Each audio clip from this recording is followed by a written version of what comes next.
Hoje o vídeo será sobre mim, porque já me perguntaram algumas vezes por que eu, entre aspas, desconsidero os interlúdios. E aqui eu vou explicar os meus motivos, que têm embasamento na obra.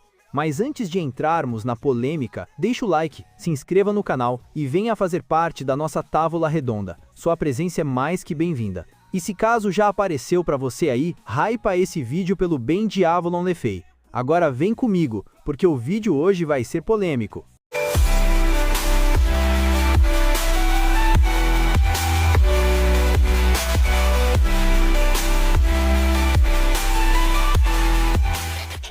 Quando falamos do Nasoverse, é bom a gente tomar um pouco de cuidado com o que a gente lê. Muitas coisas que o Naso coloca e trabalha em sua obra podem não ter contextos literais, e algumas delas serem consideradas apenas paródias e fanservice. Existem várias obras que têm essa pegada. Fate Capsule Servant é um exemplo disso.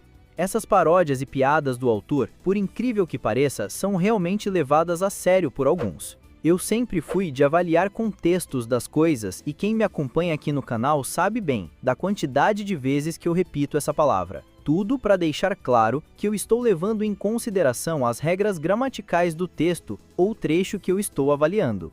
Aliás, regras é uma outra palavra que quem me acompanha sabe que eu sempre uso aqui, porque cada verso ficcional tem o seu próprio sistema de regras. E interpretar uma obra ou feitos sem considerar esse sistema, o máximo que se pode conseguir é uma interpretação falha, com base na sua própria opinião individual. Interpretações que não levam em consideração fatores importantes como centigraph, parâmetros, tipo de ataque, efeito do ataque e uma série de outras coisas que o Nasoverse trabalha. Como aquela questão da Vasa Vishakiti que eu disse uma vez, onde vários haters do Karna estavam dizendo que a arma dele era inútil por não considerar o sistema de centigraph e também o fator que mantém o servo no mundo, que é a energia que está no seu núcleo. Esses são conceitos que, se você não entender e ler do seu jeito, você vai interpretar errado. E isso faz com que as pessoas entendam o Nasoverse como uma obra complicada. E de fato, ela é. Mas ela só é quando você não entende a forma como o autor Naso organiza suas histórias e mundos alternativos. E quando vem um cara aqui e diz que feitos de interludes são fanservices e paródias, uma enxurrada de críticas surgem do nada. Muitos acabam não interpretando por que eu estou dizendo isso. Mas eu digo isso justamente por conhecer a organização desses mundos. Eu nunca vou dar uma opinião sem uma base retirada da obra. E isso eu vou explicar para vocês hoje, e quem sabe assim me entendam de um jeito melhor.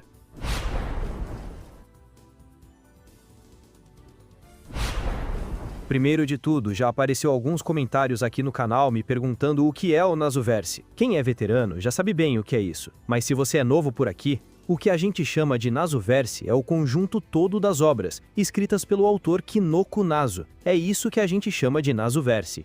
Então, quando a gente fala Nasoverse, estamos nos referindo ao conjunto todo, e não apenas uma obra específica. Agora, a forma como o Naso organiza essas obras é o que é importante. Eu não vou usar todas as obras no meu exemplo, eu vou usar apenas as mais relevantes, só para vocês entenderem. O Nasoverse é composto pelas seguintes obras: os Fates, Kara no Kyokai, Tsukihime, Mahutsukai e Lord El-Melloi. A primeira coisa que a maioria acaba não notando é que todas estas 5 obras que eu citei, assim como as outras, estão organizadas para explicar conceitos e fenômenos específicos, que são fundamentais para entender todo o conjunto chamado de Nasoverse. É por isso que parece ser complicado, mas basta entender qual é o contexto de cada uma dessas obras que tudo se resolve. Quando falamos das franquias Fate, por exemplo, os conceitos que elas nos explicam são como funciona a Guerra do Graal, o que são os espíritos heróicos e o Trono dos Heróis. Se você quiser saber sobre Santo Graal, Servos e Trono dos Heróis, é a franquia Fate que vai te explicar isso.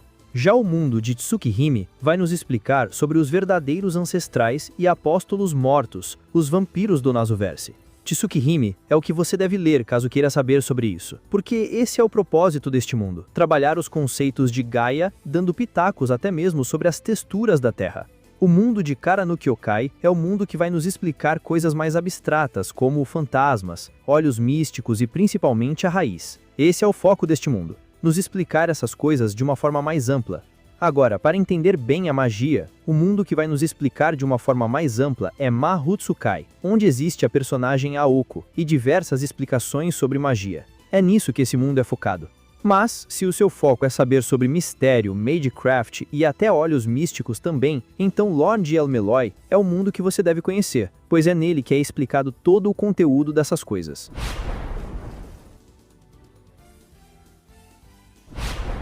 Viram só? Por isso que, pra mim, o Naso é um dos melhores que eu já acompanhei. E não é só porque ele escreve muito bem, mas porque ele organiza muito bem. De nada adianta uma história ser boa se o autor dessa história não souber organizá-la, e uma má organização de uma história resultará numa má finalização da mesma. Eu posso dizer com conhecimento porque eu também escrevo. Mas é assim que funciona o Nasoverse. Cada mundo explica um conceito diferente, mas também existem mundos que não são focados em explicar conceitos, como os Fates paródias, ou então os mundos que contradizem as regras do cânon principal, como os fanservices, que também fazem parte das linhas temporais do Nasoverse. É com base nessa organização feita pelo autor que a gente pode entender o que faz parte do cânon e o que não faz parte do cânon. Veja bem antes que alguém se antecipe ao meu raciocínio. Quando eu digo que não faz parte do cânon, eu não estou dizendo que os fanservices, por exemplo, não estão ligados ao cânon. O que eu quero dizer é que eles não fazem parte do tronco principal, onde se passa a main história do Nasoverse.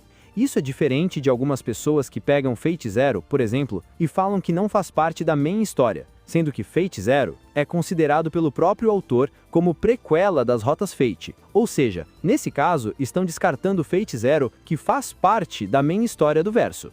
A gente deve entender como cânon principal todas as obras que são focadas em explicar um conceito de forma séria, ou então que seja uma história que antecede algum evento ou procede de algum evento que se passa main história, como Fate Zero. Todas as obras que se desviam desse caráter não devem ser consideradas como parte do cânon principal, como as paródias e os fanservices, e, portanto, não podem ser levadas a sério. Por quê? O objetivo de Kara no Kyokai, por exemplo, é nos explicar sobre a caixa e abstracionismo. Logo, ele faz parte da main história, pois explica um conceito importante do Nasoverse. Agora, quando falamos de Fate Carnival, por exemplo, ele também faz parte do cânon geral, mas não do cânon principal, porque o objetivo dele não é explicar os conceitos do Nasoverse de forma séria, mas ser engraçado. Esses mundos não têm o objetivo de explicar Counterforce, a Caixa, Santo Graal e outros de forma séria. São mundos alternativos que fogem das regras da main história. E agora, vocês vão entender onde eu quero chegar.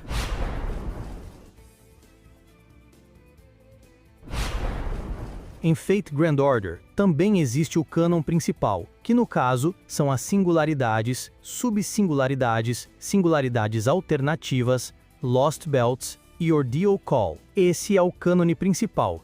E também tem o cânone alternativo que não faz parte do cânone principal, que é o caso dos interludes e quests de rank ups.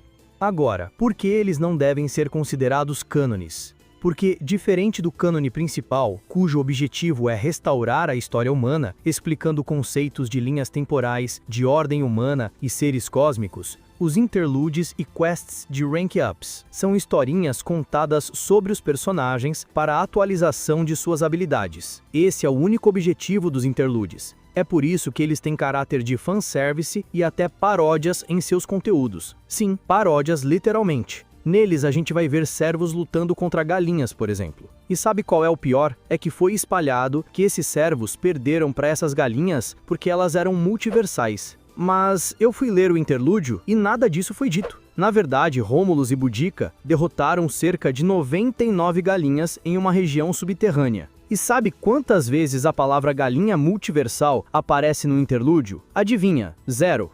Os Power Scaling inseriram o fato que não existe no interlúdio. O que realmente é dito nesse interlúdio é que essas galinhas estavam bufadas por energia mágica. Porém, é afirmado que as galinhas eram biologicamente normais. Inclusive, poderiam servir até mesmo de alimento. Se os servos foram derrotados por essas galinhas, saibam que quem afirma isso está afirmando que eles foram derrotados por galinhas normais. Mas como eu já disse, eles não foram derrotados, eles venceram. E é por causa disso que eu desconsidero os feitos dos interlúdios. Servos são máquinas de guerra feitas para enfrentar máquinas de guerra iguais a eles. Eu desconsidero os interlúdios porque o objetivo deles não é medir o poder de um servo sobre o outro ou avaliar seus feitos. O objetivo dos interlúdios é revelar habilidades ocultas dos servos e histórias ocultas sobre eles, onde toda a lore é voltada unicamente para um servo específico. É por causa disso que eu não considero os interlúdios como eventos canônicos, mas como eventos semi-canônicos. Porque, embora eles tenham características de paródias e fanservice, eles nos trazem informações importantes e canônicas sobre os servos. Mas, como eles são histórias alternativas, não são eventos que afetam diretamente os eventos principais, embora estejam de certa forma conectados. É por isso que eu disse que interlúdio é história de avó. Não é porque eu estou tirando a importância deles, mas sim porque eu não considero batalhas, feitos e eventos que estão neles.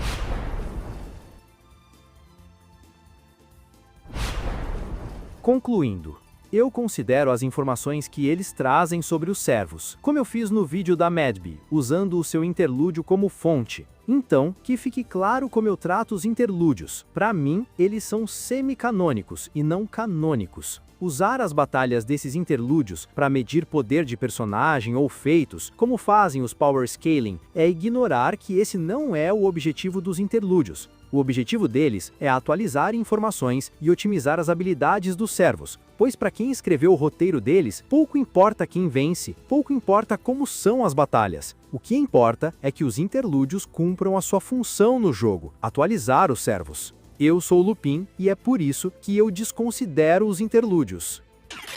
Chegamos ao final de mais um vídeo. Caso alguém tenha dúvidas, escreva na área de comentários que eu leio e respondo todo mundo. Espero ter sido o mais objetivo possível de como eu considero os interlúdios. Eles são importantes no seu propósito, mas não servem como análise para power scaling ou comparação de feitos. Agora, eu me despeço, agradecendo a todos os mestres e servos que me acompanharam até aqui, e também a todos os grandes mestres que enviaram esse vídeo para seus amigos. Até o nosso próximo vídeo, fui, valeu e tamo junto!